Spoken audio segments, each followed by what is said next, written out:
Bueno, pues ahora estamos en uno de los ejercicios más importantes que hay en una democracia, que son los debates. Quizás este es uno de los más emblemáticos. Y para hablar justamente de estrategias de comunicación, de cómo, a propósito de los debates que hemos observado, el domingo es el próximo entre Hillary Clinton y Donald Trump, me acompaña aquí en el estudio Mauricio Curi, catedrático del TEC de Monterrey, experto en manejo de crisis y comunicación. ¿Cómo estás, Mau? Muy bien, querido Rodrigo, con este tema tan interesante de pues la crisis que puede generar un mal manejo en un debate, ¿no? Claro, y pues, una de las peores crisis, bueno, en ese entonces era la competencia Nixon por los republicanos, Kennedy por los demócratas.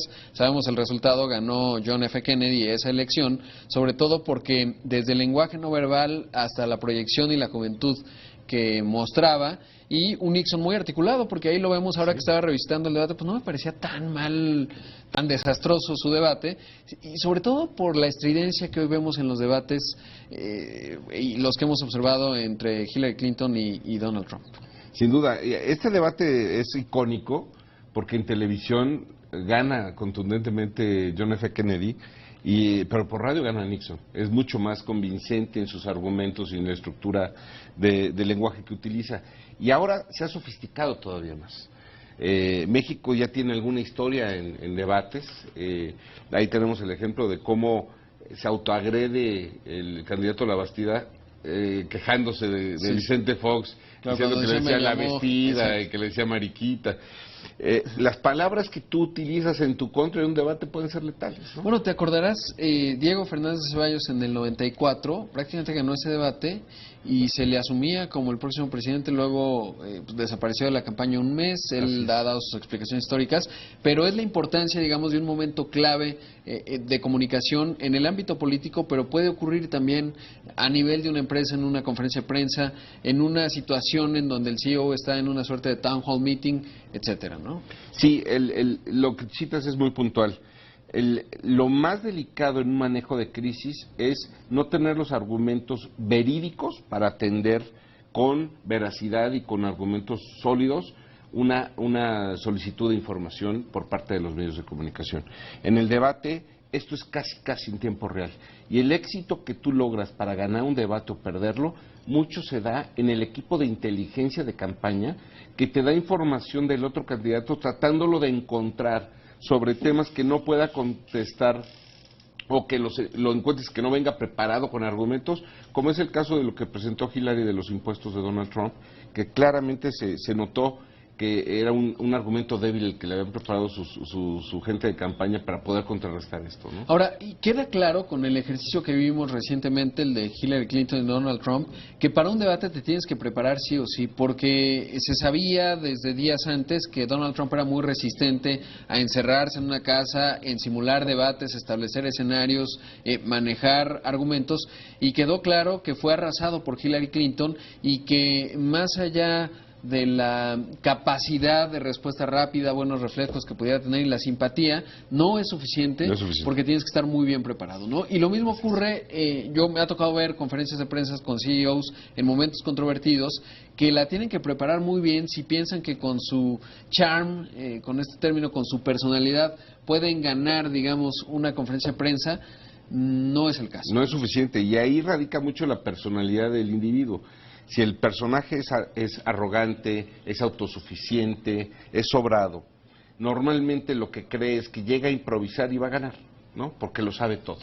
Es un poco el perfil de Donald Trump, que es un tipo normalmente arrogante, él mismo se autodenomina por encima del IQ de la gente, ¿no? Entonces, ese es muy difícil de asesorar, es un personaje difícil de asesorar, porque si no se prepara, como tú bien dices, si no le expresa a sus asesores todos los pecados que él pudiera tener, muy difícilmente le van a dar argumentos para que defienda esos pecados.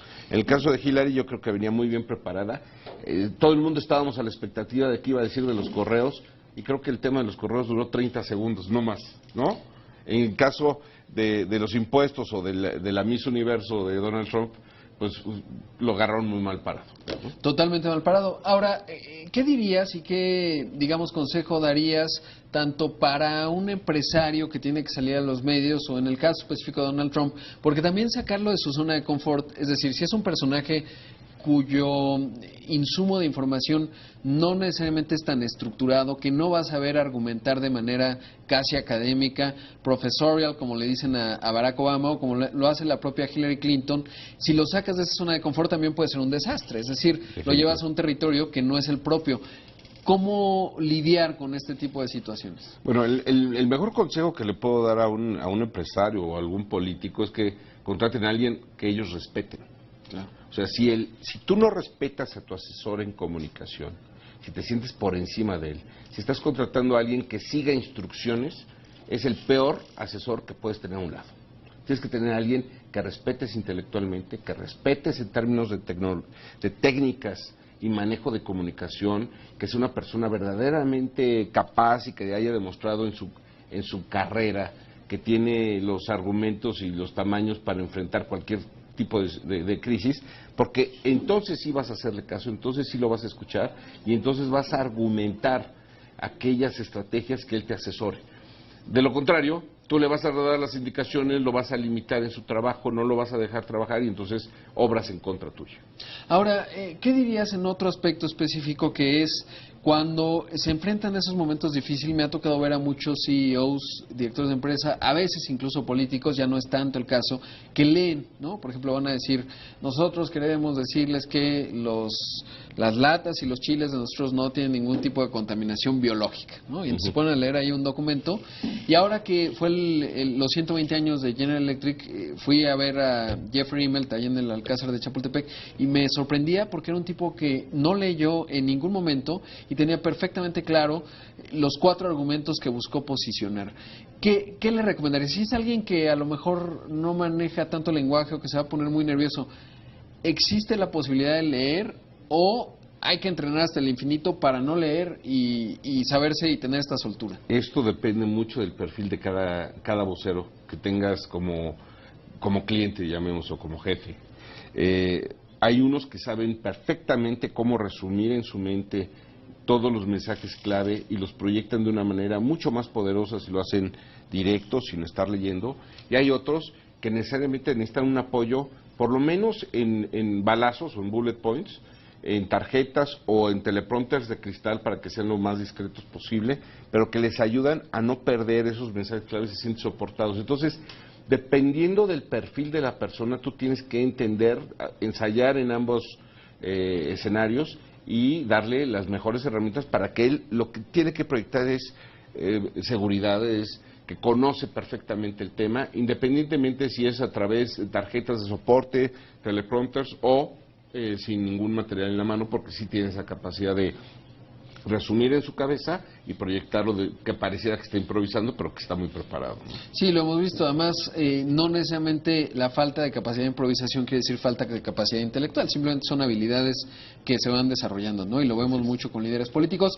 Vamos a hacer un corte, regresamos y seguimos platicando de este interesante tema. Estamos en lo más álgido, sobre todo porque el próximo domingo será el debate que, por cierto, se va a transmitir aquí en Excelsior Televisión. Estoy hablando esta tarde con Mauricio Curi, catedrático del TEC de Monterrey, experto en manejo de crisis, en comunicación.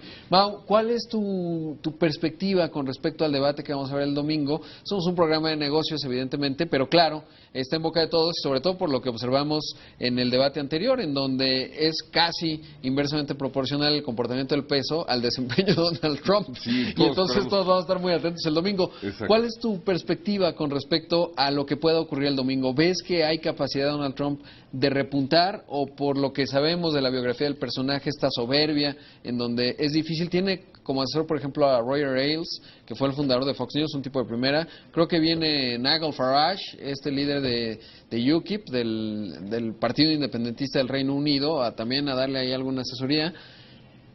¿Cómo lo ves? Mira, yo creo que él tiene los recursos y el equipo detrás de él para corregir si su personalidad se lo permite. Tiene muchos recursos seguramente para hacer un buen debate.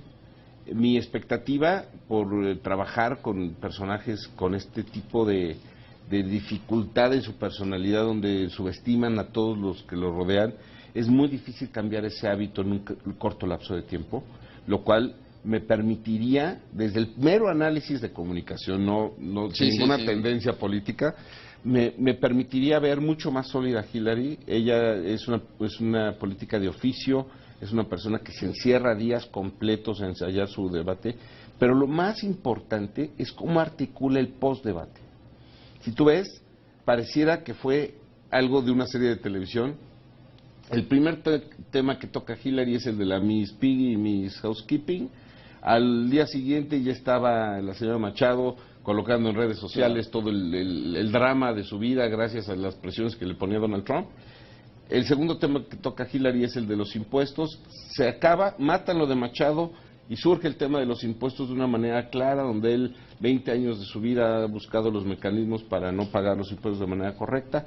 Entonces, el post-debate, si tú le das al otro candidato en donde le tienes que dar, y además posteriormente tu equipo coloca los medios en la agenda, pareciera que tiene mucho más disciplina para hacer eso Hillary que el señor Trump. De manera muy coloquial podrías decir pones la camita, la tiendes, ¿no? Y sirves el plato para que eso ocurra, que es lo que de verdad parece es del libro. Es del libro. Todo lo que hemos visto, sobre todo a propósito del debate, porque todo esto que ocurre, en el caso de los republicanos, pues no ha habido una respuesta, no ha habido este seguimiento en cuanto a los escándalos de Hillary Clinton y su servidor, que fue el punto más importante que intentó Donald Trump y quizás tratando de señalar que Hillary es muy acartonada y le dijo, tú te preparas mucho, y dijo, sí, llevo 30 años preparándome para ser presidente de los Estados Unidos, claro. Y contraargumentó y le dio la vuelta a un argumento que todos sabíamos que Hillary, una de sus áreas de oportunidad, de sus debilidades, es que es percibida como alguien muy acartonada, ¿no? Así es. Y algo que es muy importante también, la relación de Donald Trump con aquellos medios que no tiene a modo porque no tenga inversión o relación de negocios con ellos, se le está volteando en contra. Por primera vez en la historia, USA Today se marca como un medio que dice, no estamos a favor de que este país pueda tener un candidato como Donald Trump como presidente. Y esto es por el maltrato de su equipo y de él con aquellos medios que no son a modo. Ese es otro error que no pueden permitirse los ejecutivos o los directores de empresa porque creen que los medios en donde tienen inversiones publicitarias tienen que ser a modo, ¿no? Oye, y ahora, viniendo al caso de México, ahora vimos en la semana un debate entre líderes de los partidos políticos y nuevamente Andrés Manuel López Obrador no asistió. ¿Eso como estrategia cómo se plantea? ¿Es buena idea o no es buena idea asistir? Andrés Manuel López Obrador es una persona muy astuta. Hay que tenerle mucho respeto porque sabe perfectamente cómo llegar a las masas y claramente lo que no quiere es tener un desgaste con tanto tiempo de anticipación. Claro.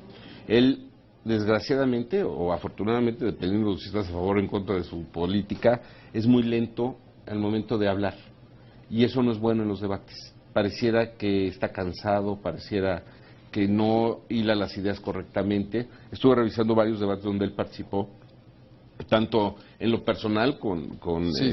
Diego Fernández Ceballos como los presidenciales, y el problema que obra en su contra es la manera en la que articula y desarrolla las ideas. Entonces yo creo que o se está preparando o no quiere generar desgaste desde ahora. Sí, es un tipo astuto sin igual, ¿no? Esté uno en contra o a favor o de acuerdo o no con sus posturas. Mau, siempre un gusto platicar contigo, muchas gracias. Muchas gracias, Rodrigo. Te invitamos a seguir cuestionando la información con los siguientes videos.